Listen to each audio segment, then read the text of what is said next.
गरीब साध साध सब नेक हैं, आप अपनी ठोरे। जो सतलोक ले जावेंगे वो साधु कोई और।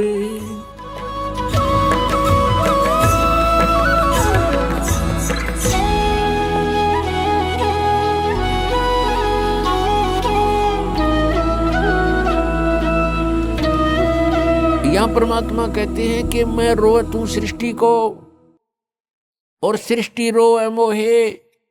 गरीबदास इस वियोग को समझ नहीं सकता कोई। परमात्मा अपनी लीला करता है, अच्छी आत्माओं को मिलता है, उनको ज्ञान देता है। उन्हीं में से, उन अच्छी आत्माओं में से आदरणीय गरीबदास साहिब गांव छुड़ानी, जिला दद्दर, हरियाणा वाले हैं। और उनको भगवान मिले, सतलोक लेकर गए, सचखंड दिखाया, सब व्यवस्था दिखाई, ब्रह्मा विष्णु महेश के लोक दिखाए, धर्मराज का स्थान दिखाया। और जहां प्राणी नरक में दुख पा रहे थे वो स्थान दिखाया। यहाँ का नकली स्वर्ग महास्वर्ग दिखाया। यहाँ के नकली कंस्ट्रक्शन कर रखी है, इस काल ने अपनी दुर्गा शक्ति से करवा रखी है। नकली सतलोक, अलखलोक, अगमलोक, नामी लोक नकली ब्रह्मलोक में बना रखे हैं, वो भी दिखाए। और जहां बैठकर 1,00,000 मानव शरीरधारी प्राणियों को ये आहार करता है, वो भी दिखाया। फिर अपना सचखंड दिखाया, सतलोक दिखाया। और वहां परमात्मा को देखकर, सारी व्यवस्था को समझकर संत गरीबदास साहिब जी बड़े खुश हुए। फिर परमेश्वर ने उनको वापस भेज दिया शरीर में। उस समय गरीबदास जी के शरीर की अंतोष्टि करने की तैयारी थी। मृत जान लिया था, क्योंकि आत्मा को परमात्मा निकाल ले गए थे। चिता के ऊपर रख दिया था तो परमेश्वर ने वापस भेज दिया, तभी वो चिता पर ही हलचल हो गई। नीचे उतर आए, उठकर चल पड़े, परमात्मा की आंखों देखे, उस व्यवस्था का गुणगान करने लगे अपनी अमृतवाणी में। परमेश्वर कबीर जी ने गरीबदास साहिब जी के आत्मा में, अंतःकरण में ये ज्ञान भर दिया था जो उन्होंने बाद में बोला। तो यहां बताया है कि मैं रोवत हूं सृष्टि को। गरीबदास जी बता रहे हैं कबीर भगवान ऐसे बोला। और सृष्टि रोवे मोहे। गरीबदास इस वियोग को समझ नहीं सकता कोई। मैं तुम्हारे लिए भटक रहा हूं, कबीर परमेश्वर जी कहते हैं। और तुम मुझे ना पहचान कर इस काल के ही भगवानों से तुम चिपके हुए हो।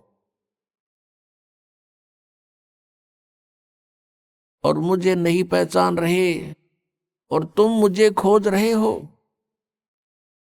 तुम मुझे ढूंढ रहे हो, लेकिन मुझ तक ना पहुंचकर इन काल के ही, इन अवतारों तक तुम वहीं चिपके रहते हो, क्योंकि तुम्हें ज्ञान नहीं। अब मैं ज्ञान बताने आया हूं, अब तुम सुनते नहीं। तो परमात्मा ने क्या बताया है? मानुष जन्म दुर्लभ है, मिले न बारंबार। तरवर से पत्ता टूट गिरे, वो बहोर न लगता डार। राम रटत कन्या भली, साकट बलो न पूते। छेरी के गल में गलथना, जिसमें दूध ना मूते। राम रटत दारी दर भलो, टूटी घर की छान। वो कंचन महल किस काम के, जहां भक्ति नहीं भगवान। राम रटत कोढ़ी भलो, चू चू पड़े जो चाम। वो सुंदर शरीर किस काम का, जा मुख नहीं नाम। कबीर जिह्वा तो वाहे भली, जो रटे हरि नाम। नहीं तो काट फेंक दियो, ये मुख में भलो ना चाम। ये मानव शरीर परमात्मा ने हमें कल्याण कराने के लिए दिया है, मोक्ष प्राप्ति के लिए दिया है। इसका यथार्थ ज्ञान ना होने से हम दुरुपयोग करते रहे, केवल इससे अपने निर्वाह के लिए ही इसका प्रयोग करते रहे। जो क्रियाएं हम भक्ति को छोड़कर, सत्साधना को छोड़कर अन्य जो क्रियाएं करते हैं वो पशु भी करते हैं, पक्षी भी करते हैं, सभी प्राणी करते हैं। तो मनुष्य में और अन्य प्राणियों में फिर भिन्नता क्या रही, क्या आवश्यकता थी इस मनुष्य जीवन की? पुण्यात्माओं, ये मनुष्य जीवन केवल ये कोठी बंगले फैक्ट्री लगाने के लिए, बनाने के लिए नहीं मिला था।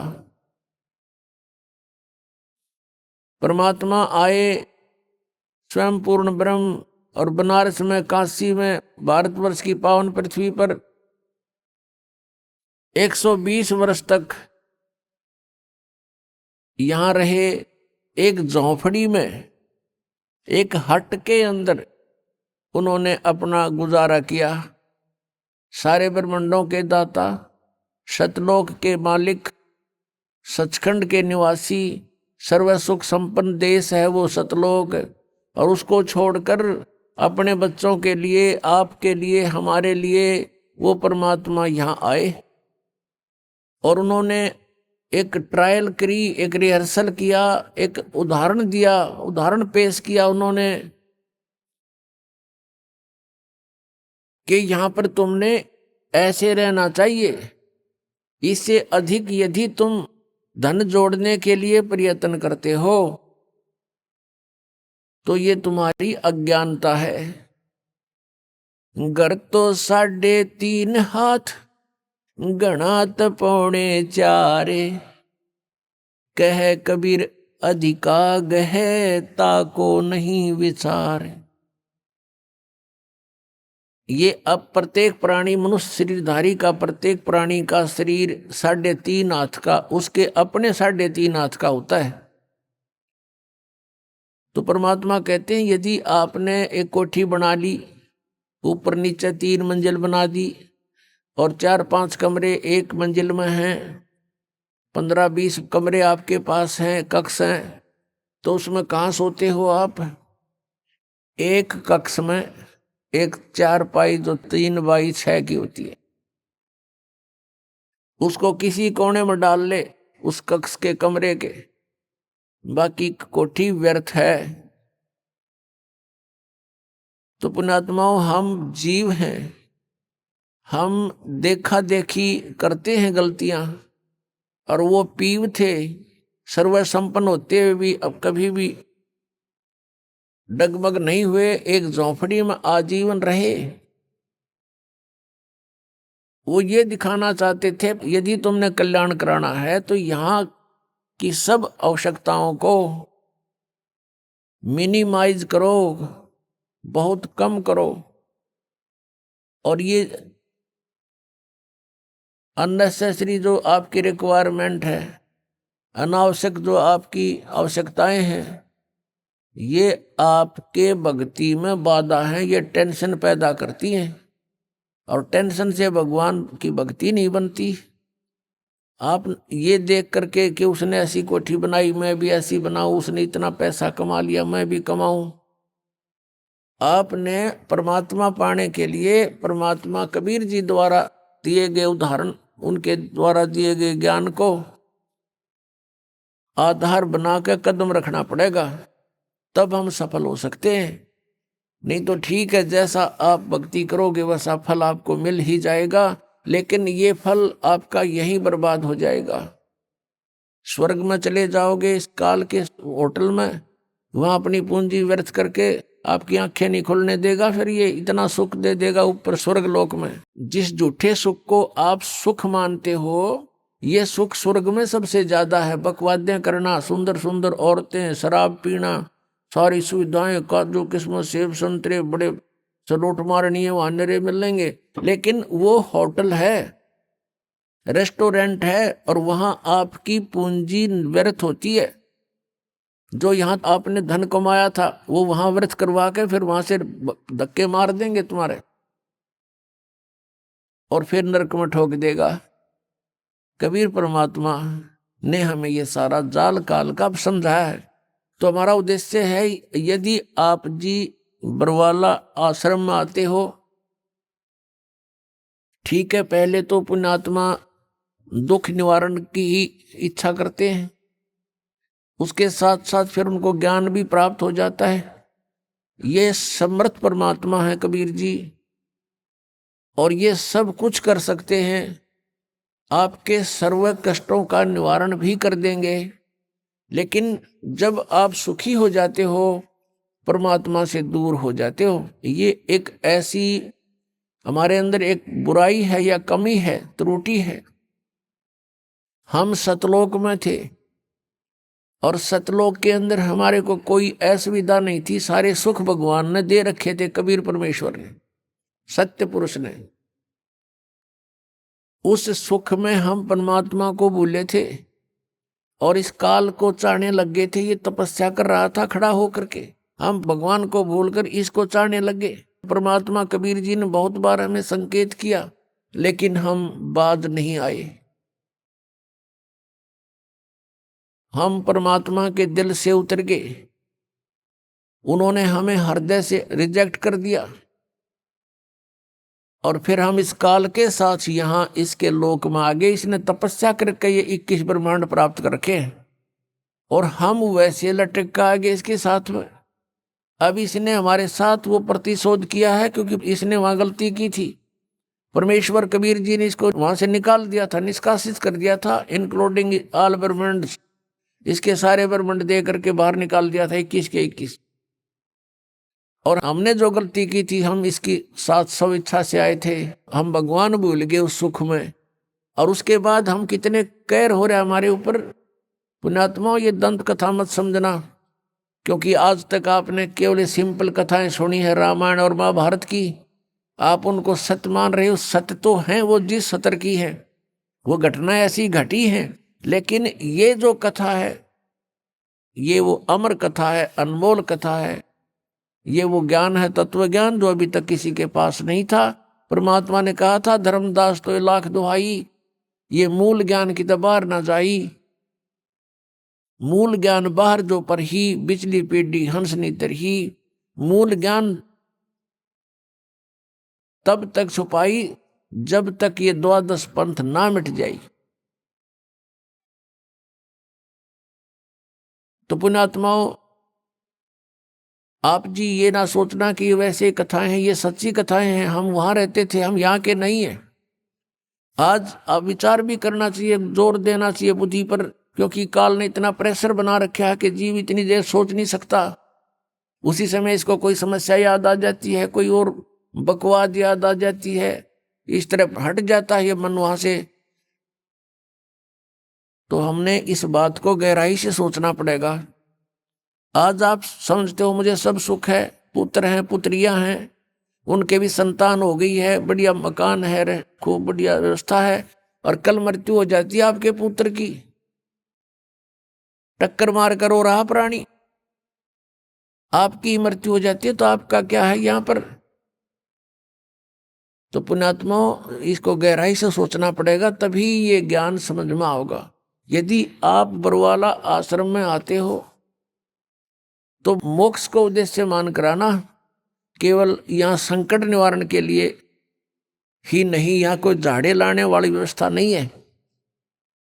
यहाँ पर मोक्ष उद्देश्य मानकर आना, फिर आपको सर्व सुख होगा, और उस सुख में फिर आप भूल ना जाना परमात्मा को पुनः। इसलिए ये याद दिलाई जाती है कि हम कहाँ मार खाते हैं, काल का दाव कहाँ लगता है।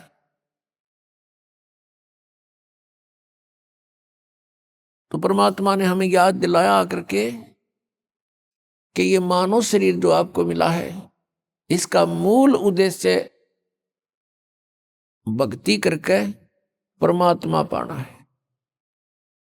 अन्यथा क्या बताते हैं, जीव्या तो वाए भली जो रटे हरि नाम, नहीं तो काट के फेंक दियो, ये मुख में भलो ना चाम। परमात्मा कहते हैं जीव, ये जीव या तो वह अच्छी, इसका सदुपयोग यही है कि इसे भगवान के गुण गावे, परमात्मा की नाम जपे। यदि भक्ति नहीं करता है प्राणी, तो कितनी उपमा दी है परमात्मा ने, फिर तो यह जीव की जरूरत नहीं, मुंह में चाम अच्छा नहीं होता, इसको काट के फेंक दे इससे अच्छा था। अब ये ना समझना कि मालिक कहते न काट के फेंक दो, नहीं, इसका गहराई से सोचो कि इसका सदुपयोग करो। उनका उद्देश्य कहने का ये है, अगर तुम भक्ति नहीं करते तो इस जुबान का कहाँ प्रयोग करते हो। जैसे कोई शक्तिशाली व्यक्ति है, बलवान व्यक्ति है, और दुर्बल व्यक्ति को इस जुबान रूपी तलवार से ऐसा जख्म कर देता है, ऐसे कुशब्द बोल देता है, वो दुर्बल व्यक्ति रोता रहता है, आत्मा बद्दुआएं देती है उसको। तो कहते हैं इतय पराई आत्मा और जीव बांध तलवार। परमेश्वर बताते हैं कि तुम सदुपयोग ना करके जुबान का, जीव का दुरुपयोग करते हो, दूसरों की आत्मा को चोट पहुंचाते हो, और कहीं किसी की झूठी गवाही दे देते हो, या कोई सारा दिन अपने पेट के लिए 100 झूठ बोलते हो, 100 हेरा फेरी करते हो, इससे ऐसे रागनी गाते हो, गाने गाते हो, तो ये दुरुपयोग कर रहे हो आप इसका। केवल टेस्ट करते हो, स्वाद नारे नारे लेते हो जिह्वा से, तो इसका केवल इतना ही उद्देश्य नहीं था। इसका मूल उद्देश्य है परमात्मा के गुण गाना और राम का नाम रटना है। फिर परमात्मा क्या बताते हैं, मानुष जन्म पाया कर नहीं रटे हरि नाम, जैसे कुआ जल बिना फिर बनवाया क्या काम। अब जैसे जिस कूप में जल नहीं है उसका नाम कूप अवश्य है, पर गुण कूप के नहीं। इसी प्रकार मनुष्य जीवन आपका है, यदि आप सतभक्ति करते हो तो मनुष्य के गुण हैं, अन्यथा मनुष्य के गुण नहीं। परमात्मा की भक्ति ना करके अन्य जो क्रियाएं वो सभी पशु पक्षी भी करते हैं, तो मनुष्य का जीवन उन्हीं के तुल्य बताया परमात्मा।